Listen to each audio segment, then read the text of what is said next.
Hello Amit, আমি বিশ্বজিৎ বেলঘরিয়া থেকে বলছি। তুমি আমার বলা রাক্ষসের ঘটনাটা খুব সুন্দর করে পরিবেশন করেছো, এর জন্য অসংখ্য ধন্যবাদ তোমাকে। আজ তাই আরও একটা ঘটনা তোমাকে বলতে যাচ্ছি। আমার এক বান্ধবী এটা আমাকে বলেছে, ও যেভাবে বলেছে আমিও তোমায় সেইভাবেই বলছি। প্রথমে ওরা কলকাতাতেই থাকতো, সেখান থেকে ওরা মুম্বাইতে শিফট হয়। জায়গাটা হলো মুম্বাই দাদর ইসরাপাড়া। ওখানে ওরা একটা বাড়ি কিনে সেখানে থাকতে শুরু করে। ফ্যামিলিতে ওরা মা, বাবা এবং দুই বোন। ওরা দুই বোনেই ওখানের কলেজেই পড়েছে। তো বেশ কয়েক বছর ওরা ভালোই ছিল ওখানে, নিজেদের মতো সব সাজিয়ে গুছিয়ে মানিয়ে গুছিয়ে নিয়েছিল। কিন্তু তার মধ্যেই মাঝে মাঝে ওদের সঙ্গে একটা অদ্ভুত ঘটনা ঘটতে থাকে। হয়তো কোনোদিন কিছু ভালো মন্দ রান্না করেছে ওরা, কিন্তু কিছুক্ষণ পরেই সেই খাবার আর পাওয়া যেত না। পাত্র সমেত উধাও হয়ে যেত খাবার। পরে সেই পাত্র এদিক ওদিক আনাচে কানাচে পড়ে থাকতে দেখা যেত। খাবার একটুও নেই, কে যেন সব চেটে পুটে সাফ করে দিয়ে গেছে। এই দেখে সবাই তো অবাক হয়ে যেত। কেউ এটা বুঝতো না যে এর পেছনে অন্য কোনো কারণ আছে। সবাই ভাবতো যে ইঁদুর বেড়ালের কাজ, সেই জন্য দরজা জানালায় নেটও লাগিয়েছিল ওরা, কিন্তু তাতেও কোনো লাভ হয়নি। এছাড়াও মাঝে মাঝে ঘরের ভেতরে বাচ্চাদের হাসির আওয়াজ, দৌড়াদৌড়ির শব্দ এসবও শোনা যেত।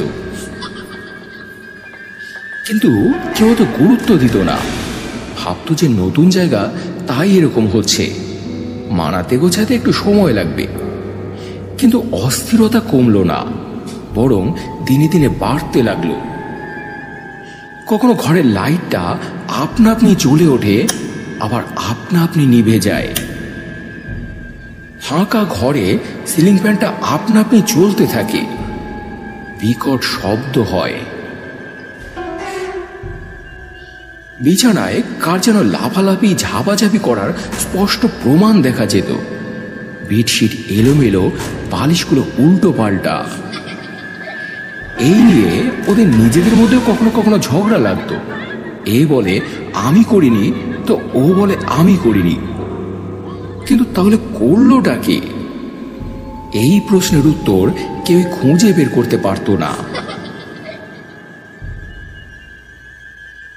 ইতিমধ্যেই একদিন ওদের দিদা এসেছিলেন বেড়াতে। ওনার চোখেও বেশ কয়েকটা জিনিস ধরা পড়ে। এক এক ঘরের টেম্পারেচার এক এক সময় এক এক রকম। কখনো ঘরের মধ্যে দিয়ে ঠান্ডা হাওয়া বয়ে যেত, তো কখনো গরম বাতাস বইত। উনিও বুঝতে পারতেন যে তার মানে এ বাড়িতে কোনো ব্যাপার আছে, কিন্তু কে কি ভাববে তাই ভেবে উনি আর কাউকে কিছু বলেননি। তবে উনি ওনার নাতনিদের কিছু কথা শিখিয়ে দিয়ে গিয়েছিলেন, যার মধ্যে একবার উনি বলেছিলেন, দেখ, ভগবান যখন আছেন তখন ভূত প্রেতও আছে, শুভ শক্তি থাকলে অশুভ শক্তিও থাকবে, এটাই স্বাভাবিক। যদি কখনো এই অশুভ শক্তির কবলে পড়িস, দেখিস যে বাঁচার আর কোনো পথ নেই, ওরা সব দিক থেকে তোকে ঘিরে ফেলেছে, তখন শ্মশানে গিয়ে নিভে যাওয়া টাটকা চিতার উপরে শুয়ে পড়বি। ওই চিতায় স্বয়ং নারায়ণ বাস করেন, তাই ওর ধারে কাছে তখন কোনো অশুভ শক্তি থাকতে পারে না। ওনার শেখানো এই কথাটা পরবর্তীকালে ওদের কাজে লেগেছিল। ঘটনাটা ঘটেছিল এই রকম যে ওরাও একসময় বুঝতে পেরেছিল যে কিছু একটা ব্যাপার আছে এখানে, যা স্বাভাবিক নয়। রাতে ওরা যখন ঘুমোতো, খাটের তলায় খসখস করে আওয়াজ হতো। বাচ্চা কালুয়ারা খাটের নিচে ঢুকে খেলতো। একদিন তো আমার সেই বান্ধবী যখন শুয়েছিল, ওর পাশে এসে শুয়েছিল একটা কাচ্চা কালুয়া। প্রথমেও বুঝতে পারেনি, ভেবেছে ওর বোন। তারপর যেই সেটা ওর দিকে ফিরে তাকিয়েছে, দেখে ওর চোখগুলো জল জল করে জ্বলছে। ওই দেখে ওর গায়ে তখন কাঁটা দিয়ে ওঠে। স্বাভাবিক, অন্ধকার ঘরে কেউ একজন তোমার পাশে শুয়ে আছে আর তার চোখগুলো জল জল করছে, কেমন লাগবে বলো তো? তারপর ওরা মোটামুটি সবাই এটা বুঝতে পেরে গিয়েছিল যে এই বাড়িতে কিছু একটা গন্ডগোল আছে, ভূত প্রেত বা কোনো অপশক্তি আছে এই বাড়িতে। কিন্তু যতদিনে ওদের কাছে এই ব্যাপারটা পরিষ্কার হলো, তখন অনেক দেরি হয়ে গিয়েছিল। সেই কাচ্চা কালুয়া ভূতের দল এরপর ওদের উপর হামলা করেছিল। সেই দিন রাতে এমন উপদ্রব শুরু করেছিল ওরা যে ওদের বাড়িতেই টেকা দেয়। এটা ফেলে, ওটা ভাঙে, ওটা ছুঁড়ে মারে, চুল ধরে টানে, একেবারে যাচ্ছে তাই অবস্থা। কারণ সেদিন ওরা একজন তান্ত্রিককে বাড়িতে এনেছিল, সমস্ত ঘটনা জানিয়েছিল তাকে। তিনি কি সব যেন তন্ত্রমন্ত্র করেছিলেন, আর তাতেই আরো খেপে গিয়েছিল সেই কাচ্চা কালুয়া ভূতের দল। ফলে তখন ওদের তাড়া করে বাড়ি থেকে বের করে নিয়ে যায় ওরা। রাস্তা দিয়ে ওরা চারজনই প্রাণপণ দৌড়চ্ছে, পেছন পেছন দৌড়চ্ছে ওই কাচ্চা কালুয়া ভূতের দল। কেউ ওদের দেখতে পাচ্ছে না, শুধু ওনারাই দেখতে পাচ্ছিল।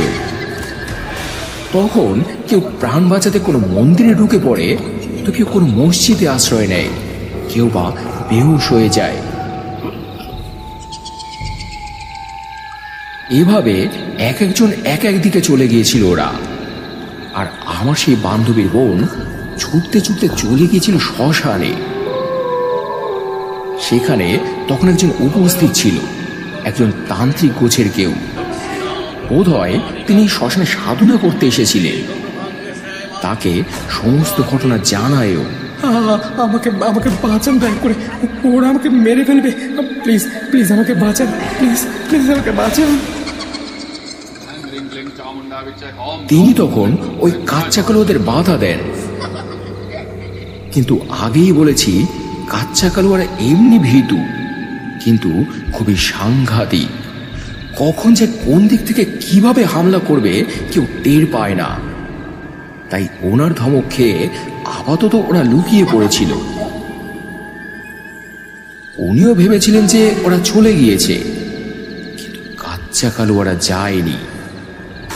ওরা যার পেছনে একবার পড়ে তাকে সহজে ছাড়ে না। ফলে লোকটা একটু পেছন ঘুরতেই ওরা ঝাঁপিয়ে পড়ে ওনার ওপরে, ঘাড়ে চেপে মাথাটা একেবারে পেছনের দিকে ঘুরিয়ে দিয়েছিল ওনার। তাতে ওদের স্বাদ মেটেনি, কিন্তু তখনও কি করবে ও তো আর কোনো দিশা পাচ্ছিল না। ছোটে তারপরে শ্মশানের ভেতরে সেই খুদে ভূতের দলও ছুটেছে তখন ওকে ধরতে। শেষে একটা চিতা দেখে তখন ওর মনে পড়ে যায় ওর দিদার কথা। দেখ, ভগবান যখন আছেন তখন ভূত প্রেতও আছে, শুভ শক্তি থাকলে অশুভ শক্তিও থাকবে, এটাই স্বাভাবিক। যদি কখনো এই অশুভ শক্তির কবলে পড়িস, দেখিস যে বাঁচার আর কোনো পথ নেই, ওরা সব দিক থেকে তোকে ঘিরে ফেলেছে, তখন শ্মশানে গিয়ে নিভে যাওয়া টাটকা চিতার উপরে শুয়ে পড়বি। ওই চিতায় স্বয়ং নারায়ণ বাস করেন, তাই ওর ধারে কাছে তখন কোনো অশুভ শক্তি থাকতে পারে না। ও তখন গিয়ে ওই চিতার পোড়া কাঠ এবং পোড়া ছাইয়ের উপরে শুয়ে পড়ে। ও দেখছে ওই কাচ্চা কালুয়ারা ওকে চারদিক থেকে ঘিরে ফেলেছে, ঘোরাঘুরি করছে ওর চারদিকে, যেন একবার কোন রকমে ওকে পেলেই ওকে ছিঁড়ে খাবে তারা। কিন্তু ও তো ওই চিতা থেকে অনড়, স্বয়ং শঙ্খচক্র গদা পদ্মধারী নারায়ণের আশ্রয়ে আছে ও। ফলে ওই কাচ্চা কালুয়া ভূতের দল যতই চেষ্টা করুক ওর ধারে কাছে আসতে পারছিল না। এভাবে প্রায় রাত 3টে সাড়ে 3টে অবধি ওরা ছিল ওখানে, ঘোরাঘুরি করছিল চারপাশে। তারপর আস্তে আস্তে আবার সব দল বেঁধে ফিরে যায়। কিন্তু ওর বোন তাও তখন ওখান থেকে ওঠেনি। যখন ভোর হলো, ভোরের আলো ফুটলো, তারপরও ওঠে ওখান থেকে। কিন্তু ওনারা কেউই বাড়িতে ঢোকেননি, যান আবার সেই তান্ত্রিকের কাছে গিয়ে তাকে গত রাতের সমস্ত ঘটনা বলেন। তিনি তখন ওদের প্রত্যেককেই একটা করে মাদুলি দেন আর বলেন, যত তাড়াতাড়ি সম্ভব বাড়িটা পরিবর্তন করে ফেলবে, না হলে এমন ঘটনা আবারও ঘটতে পারে। তো এরপর 3 দশকের মধ্যেই ওরা ওই বাড়িটা চেঞ্জ করে অন্য আর এক জায়গায় চলে গিয়েছিল। সেখানে আর কোনো সমস্যা ছিল না। আমার সেই বান্ধবী আমাকে এও জানিয়েছিল যে ওই বাড়িতে নাকি যতজন এসেছিল কেউই বেশি দিন থাকতে পারেনি।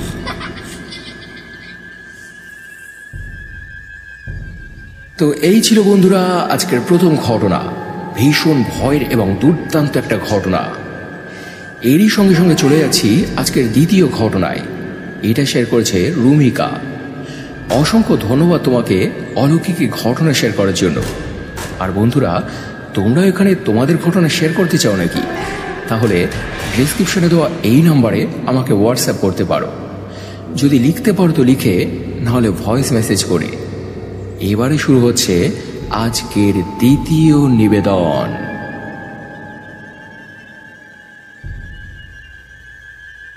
ভাই, আমার নাম রুমিকা। আগে বারাসাতে থাকতাম, এখন দিল্লিতে থাকি। তবে তোমার শোনানোর প্রতিটা এপিসোডই আমি শুনি। খুব ভালো লাগে তোমার কণ্ঠে শুনতে, অসাধারণ বলার ভঙ্গিমা। তো আজ তোমাকে একটা ঘটনা বলছি, যেটা আমার সঙ্গে আজ থেকে প্রায় 15-20 বছর আগে ঘটেছিল। আমার বাবা প্রতি বছর কালী পুজোয় উপোস করে অঞ্জলি দিতেন। আমাদের বাড়ি থেকেই মায়ের ভোগের জিনিস, পুজোর জিনিস সবই যেত। কিন্তু আমরা যেহেতু ব্রাহ্মণ নই, তাই ভোগের রান্নাটা করতাম না, এমনি জোগাড়যন্ত্র করতাম। তো দেখতাম পুজোর অঞ্জলি দিয়ে বাবা অনেক রাত করে বাড়িতে ফিরত। আমি তখন অনেক ছোট, অত কিছু বুঝতাম না, খুব ভয় পেতাম আমি। তখন বাবা আমাকে জড়িয়ে ধরত।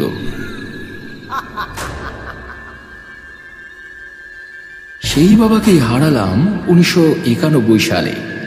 তখন আমি বেশ ছোটই। এরপর মা সংসারে হাল ধরল।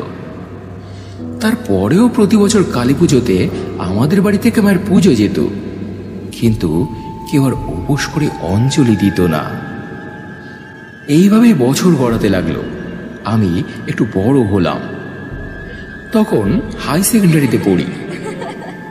তখন আমার সঙ্গে একটা ঘটনা ঘটল। প্রায় রাতে আমি একটা স্বপ্ন দেখতাম। কোন এক জঙ্গলের রাস্তা ধরে হাঁটছি আমি। সামনেই একটা মন্দির, বহুদিনের জীর্ণ ভগ্ন একটা মন্দির, যাকে বলে পোড়ো মন্দির। একদম নিরিবিলি জায়গাটা, কোথাও কোনো লোকজন নেই। মা কালীর মূর্তি একটা আছে, তবে সেটাও জীর্ণকায়। বহু বছর ধরে যে তাতে পুজো হয় না, সেটা দেখেই বোঝা যায়। পুজোর সামগ্রী সব সামনেই সাজানো, কিন্তু কোনো পুজো হয় না। এই স্বপ্ন আমি একাধিক দিন দেখেছি। স্বপ্ন ভাঙার পর আমি একটাই কথা ভাবতাম, যে কি মানে এই স্বপ্নে? মা কি বোঝাতে চাইছেন আমাকে? অনেক ভাবার পর যেটা বুঝলাম, যে মা এটাই বোঝাতে চান যে ওনার পুজো আমাদের বাড়ি থেকে যাচ্ছে ঠিকই, কিন্তু পুজো হচ্ছে না। বছরের পর বছর ধরে মা অমনি বসে আছেন।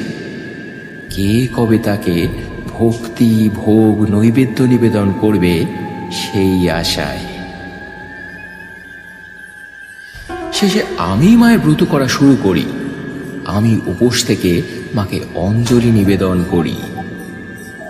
তারপর থেকে আশ্চর্যজনকভাবে ওই স্বপ্ন আমি আর দেখতাম না।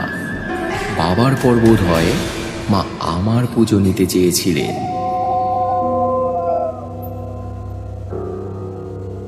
তো এই ছিল বন্ধুরা আজকের দ্বিতীয় ঘটনা। খুবই ছোট্ট একটা ঘটনা, কিন্তু এটাও বেশ চমৎকার একটা ঘটনা। তো কেমন লাগলো তোমাদের আজকের ঘটনাগুলি কমেন্ট করে জানিও। ভালো লাগলে ফেসবুক, ইনস্টাগ্রাম বা পরিচিত মানুষদের সঙ্গে শেয়ার করে নিও।